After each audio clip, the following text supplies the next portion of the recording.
Hey guys, once again welcome back to my YouTube channel Medicure Buddy. Once again I'm back with second part of the lecture in which we will be discussing the remaining symptoms of endometriosis in details. So first of all, let's discuss its pathology. तो यहाँ पे mention किया गया है that जो endometrium होता है उसकी जो सेल्स होती है ग्लैंड्स और स्ट्रोमा वो एक्टोपिक सेल में क्या करती है, वो जाकर वहां पे पहुंच जाती है पोटेंशियली और वो फिर जो ओवेरियन हार्मोन्स है उनके एक्शन में प्रोलिफरेट करती हैं. दैट मीन्स अगर यूट्रस में एंडोमेट्रियम है तो उसमें भी जो प्रोलिफरेटिव चेंजेस आ रहे हैं, जो उसकी शेडिंग होती है ओवेरियन हार्मोन्स के संपर्क में, बिल्कुल वैसे ही सेक्रेटरी चेंजेस, प्रोलिफरेटिव चेंजेस हमें उन जगह पर भी ऑब्जर्व होते हैं जहां पर एंडोमेट्रियम गलती से पहुंच गया है या फिर उसकी एक्टोपिक प्रेजेंस देखने को मिल रही है. ठीक है, तो यहाँ पे वो बात फिर से लिखी हुई है that cyclic growth and shedding continue till menopause. ठीक है, they periodically shed blood may remain encysted or as the cyst becomes tense and ruptures. तो ये जो पीरियोडिक शेडिंग ब्लड की होती है तो कई बार ऐसा होता है कि ब्लड इकट्ठा हो के सिस्ट के फॉर्म में प्रेजेंट होता है, बट कई बार ऐसा होता है कि सिस्ट रप्चर भी कर सकती है. ठीक है, as the blood is irritant there is dense tissue reaction surrounding the lesion with fibrosis. क्या होता है, क्योंकि ब्लड एक टाइप का इरिटेंट है, ठीक है, तो वहां पर क्या होता है, डेंस टिश्यू, बहुत ज्यादा रिएक्शन देखने को मिलती है जिसकी वजह से वहां पर फाइब्रोसिस भी हो जाती है. ठीक है, कई बार वो पेल्विक पेरिटोनियम में बहुत सारे एडहेशंस का फॉर्मेशन भी कर सकते हैं. नाउ अगर वो जो सिस्ट है वो एनसिस्ट रह गई, इफ एनसिस्टेड, सिस्ट बड़ी होती जाती है साइक्लिक ब्लीडिंग के साथ, ठीक है, और उसका जो सीरम रहता है वो अब्सॉर्ब हो जाता है बिटवीन द पीरियड. ठीक है, तो मान लीजिए एक सिस्ट थी, उसमें क्या हो रहा था, उसके आसपास सेक्रीशन हो रहा था, इन सारी जगह पर ब्लड प्रेजेंट है. ठीक है, लेकिन ब्लड में से जो सीरम है, सीरम जो है वो बिटवीन टू पीरियड्स क्या हो जा रहा है, अब्सॉर्ब हो जा रहा है, और ये जो अंदर का एरिया होता है ये ब्राउन या फिर चॉकलेट कलर्ड का हो जाता है. ठीक है, तो ये जो सिस्ट है ये चॉकलेट कलर की अपीयर होती है and that is why this cyst is called chocolate cyst which is commonly located in the ovary. So friends, आप लोगों को ये बात ध्यान रखनी है, ये क्वेश्चन कई बार as a multiple choice question आपके पीजी के एग्जामिनेशन भी पूछा जा सकता है दैट चॉकलेट सिस्ट जो हमें ऑब्जर्व होती है वो किस चीज की पैथोजेनेसिस में ऑब्जर्व होती है.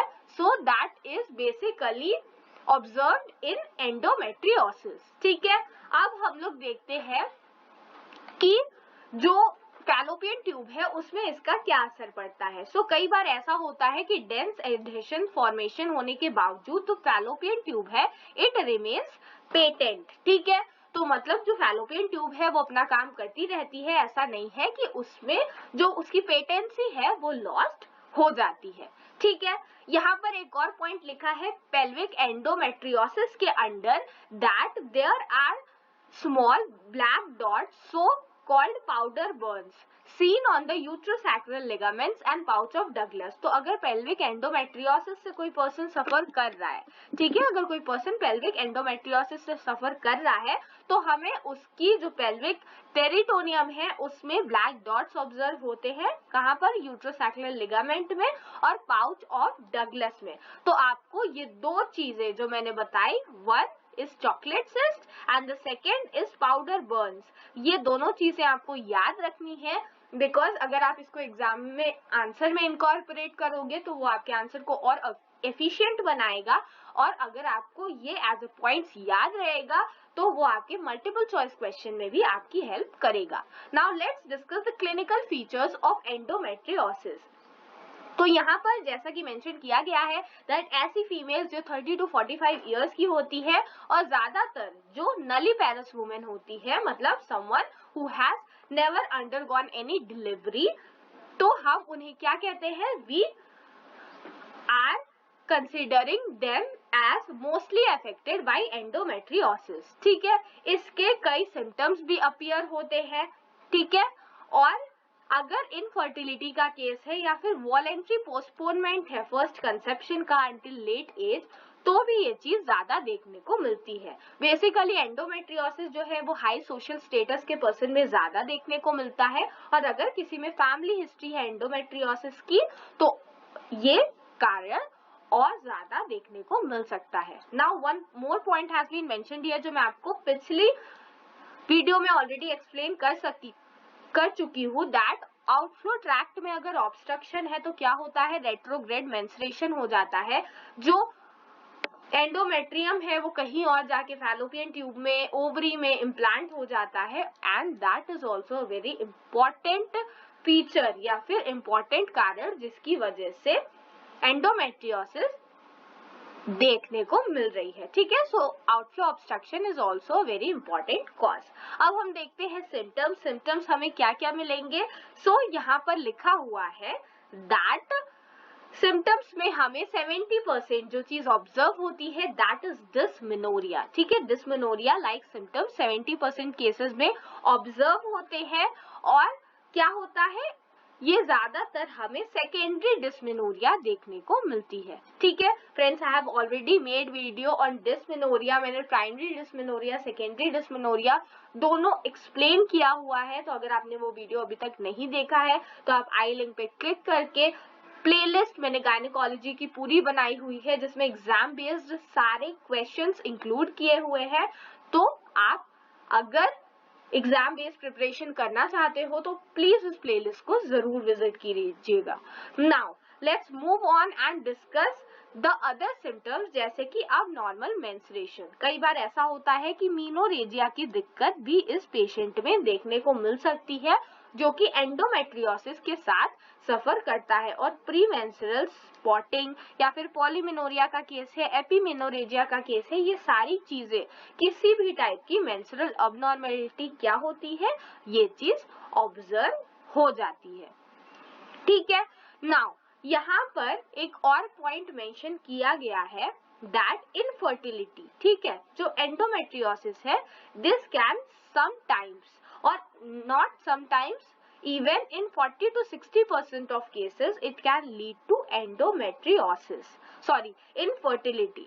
So क्या है, whether endometriosis causes infertility or infertility produces endometriosis, it is not clear.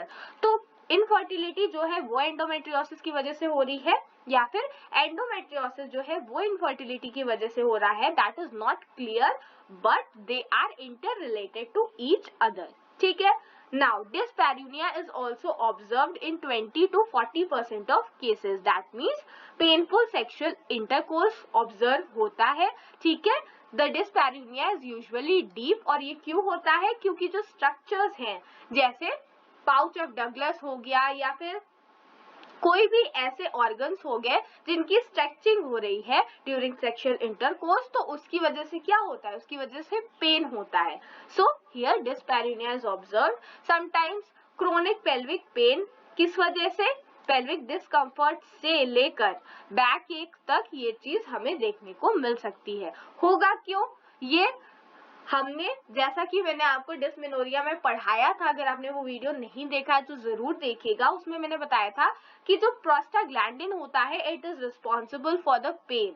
ठीक है, इन्फ्लेमेटरी साइटोकाइंस भी रिलीज हो जाते हैं और उसकी वजह से भी पेल्विक पेन हमें देखने को मिलता है। और कई बार क्या होता है, इन्वॉल्वमेंट हो जाता है ब्लैडर और वोवल्स का, उसकी जो नर्व्स हैं वो इन्वॉल्व हो जाती हैं और उसकी वजह से भी पीरियड के दौरान पर्सन को बहुत ज्यादा पेन देखने को मिलेगा। ठीक है, अब अब्डोमिनल पेन ऑब्जर्व होता है कई बार। ठीक है, and other symptoms like urinary complaints जिसमें फ्रीक्वेंसी यूरिनेशन की बढ़ जाएगी, डाइज़यूरिया, बैक पेन, हीमेटूरिया, ठीक है, यूरिन में ब्लड आना, सिग्मोइड कोलन और रेक्टम में डायरिया, कॉन्स्टिपेशन, रेक्टल ब्लीडिंग कई बार देखने को मिल सकती है। ठीक है, प्रीमेंस्ट्रुअल सिंड्रोम मैंने आपको बताया था कि पेरीमेंस्ट्रुअल सिंड्रोम देखने को मिलेंगे। हिमोप्टिसिस हो सकती है, बहुत कम होता है ऐसा, पर ऐसा देखने को भी मिल सकता है। और कई बार जो सर्जिकल स्कार्स होते हैं, जैसा कि मैंने आपको बताया था कि कई बार एपिसियोटोमी स्कार में, अब्डोमिनल स्कार में, सिजेरियन सेक्शन के स्कार में भी क्या होता है,